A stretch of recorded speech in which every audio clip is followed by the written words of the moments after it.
बंद करके रख दे और वो इनिशिएटिव ना ले सके, तो ऐसे लोगों को जब फोबिया है तो डेफिनेटली वो नॉन प्रोफेशनल से बेहतर है वो किसी भी लोकल डॉक्टर से, इवन जनरल प्रैक्टिशनर से अगर आप वो मिल लेते हैं तो वो भी उनको सीधे रास्ते पे गाइड कर देते हैं।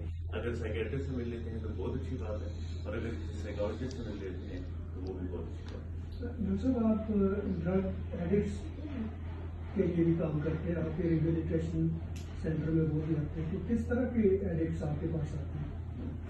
हमारे यहाँ ज्यादा यूज जो है वो चर्च का है पाकिस्तानी माशरे में, लेकिन मेहरवाना डेफिनेटली चर्च के अंदर से केमिकल निकालते हैं और हाईली कंसंट्रेटेड जो चर्च है, चर्च के अंदर केमिकल होते हैं जिसको डॉक्टर THC कहते हैं। तो हमारे यहाँ जैसे गर्दा है ये हाईली कंसंट्रेटेड फॉर्म है चर्च की। मेहरवाना अमेरिका में और उन मुल्कों में यूज होता है, तो उनका जो गर्दा है वो हमारा गर्दा है। जो ज्यादातर चर्च यूज होती है।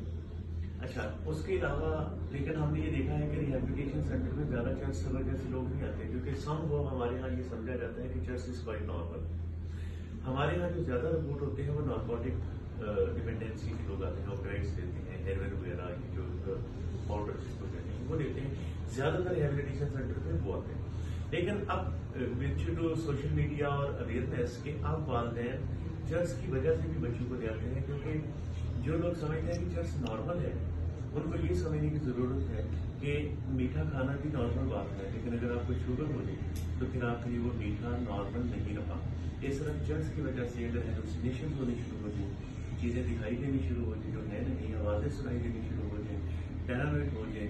और फिर चर्च में एक और चीज है कि इसमें ग्रेडियोसिटी बहुत ज्यादा थी। जब लोग चर्च पीते हैं तो उनको अपने आप को बहुत बड़ी तोप समझते हैं, वो तो उन्हें लगता है कि इस वक्त जो मुल्क के सबसे पावरफुल इदारे हैं वो मेरे साथ काम कर रहे हैं, और उनको लगता है कि फैमिली में जो सबसे ज्यादा ताकतवर इंसान है वो मेरा दोस्त है, या सो ऑन।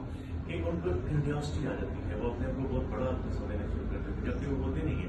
और वो बड़ा आदमी समझते हैं, साथ ही हेलुसिनेशन स्टार्ट हो जाती है कि हमें लगता है कि लोग मेरे पीछे पड़ गए और लोग जासूसी कर दें, और बाद में मुझे लगता है कि ये पुराने इंटेलिजेंस मेरे पीछे ले रही है, ना लगी है मेरे साथ ये जो महिला और किसी और से ताल्लुकात बिल्कुल करते हैं, बीवी भी करते हैं, बहनों भी करते हैं, इवन वालिदैन भी करते हैं अगर बच्चा है। और ये चूंकि शक है, क्योंकि जब नशे आपके मेन गेट से घर में दाखिल होते हैं तो खिड़की दरवाजों से, रोशनदानों से शक, बहन, फोबियाज, फियर, ये सब दाखिल हो जाते हैं। तो नशा एकदम हमला करता है, मेन गेट से नशा आता है, इसलिए हमारे इस फील्ड में इसको कनिंग एंड बफलिंग डिजीज कहते हैं। ये वो बीमारी है जो मकार है, जो डायरेक्टली हमला नहीं करती। कभी भी नशा डायरेक्टली हमला नहीं करता। नशा आपको जब दोस्त या जो भी इंट्रोड्यूस कराता है बंदा, तो वो आपको नशे को बहुत अच्छा करके इंट्रोड्यूस कराता है। और ये हकीकत भी है कि नशे शुरू में मजा देते हैं, लेकिन मजा तो हमें और भी चीजों में आता है, हमें काम करने में बहुत मजा आता है। लेकिन अगर हम 24 घंटे में से 18 घंटे काम करेंगे तो ये काम एडिक्टिव हो गई, इसको वर्कोहोलिज्म भी कहते हैं माशरे में। इस तरह किसी भी चीज की लिमिट से बाहर निकल जाते हैं आप, तो वो आपको प्रॉब्लम क्रिएट करना शुरू कर देती है। इस तरह नशे शुरू में प्लेयर देते हैं, लेकिन फिर डिपेंडेंसी क्रिएट कर देते हैं। जब वो डिपेंड करते हैं हम नशे के ऊपर, तो फिर हम नशे के बगैर नहीं रह सकते।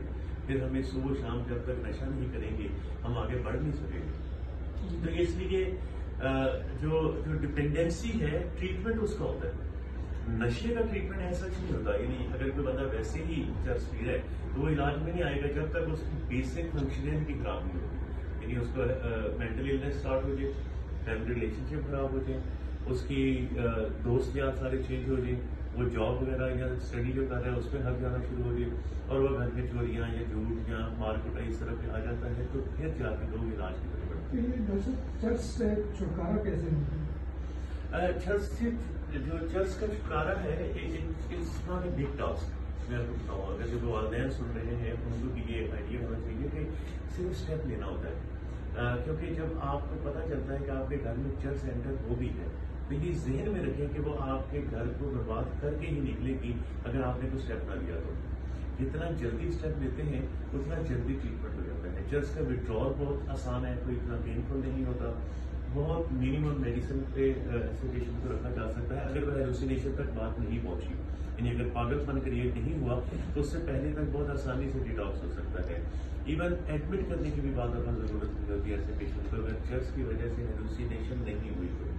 لیکن اگر ہیلوسینیشن ہو جائے گی تو پھر ہمیں ان کو ڈیٹاکس کرنا ہوتا ہے پہلے اسٹیپ میں، کیونکہ چرس جو ہے یہ فیٹ سولبل ہے، یہ جسم کی چربی میں جاتی ہے، تو جہاں جہاں چربی ہے وہاں چرس جا کے ڈپازٹ ہو جاتی ہے. اب آپ کو پتا ہوگا کہ ہمارا برین ایک ایسا آرگن ہے جو نہ مسلس کا بنا ہوا ہے اور نہ ہڈی کا بنا ہوا ہے، یہ صرف پیورلی چربی کا بنا ہوا ہے. تو چرس جو ہے وہ زیادہ دماغ میں جا کے ڈپازٹ ہو جاتی ہے. جب دماغ میں ڈپازٹ ہوتی ہے تو وہاں سے ہیلوسینیشن اسٹارٹ ہوتی ہے، کیونکہ دماغ اس طرح ہینڈل نہیں کر پا رہا ہوتا. تو جب وہ ہمارے پاس آتے ہیں تو اگر تو ہیلوسینیشن ہے تو پھر ڈیفینیٹلی ہم نے ان کو اس طرح کی میڈیسن دینی ہے تاکہ ہیلوسینیشن کور اپ ہو سکے، اور ساتھ ان کو ڈیٹاکس کرنا ہوتا ہے. تو ڈیٹاکس کا مطلب ہوتا ہے کہ جسم سے ڈرٹی فیٹس کا نکالنا. تو جب جسم سے ڈرٹی فیٹس نکل جاتے ہیں یعنی ڈیٹاکس ہو جاتے ہیں تو پھر ان کو کاؤنسلنگ دی جاتی ہے، پھر ان کو سائیکولوجیکلی ہیلپ دی جاتی ہے کہ معاشرے میں چرس تو رہے گی، کیونکہ آپ کا علاج ہونے کی وجہ سے معاشرے سے چرس ختم نہیں ہو رہی.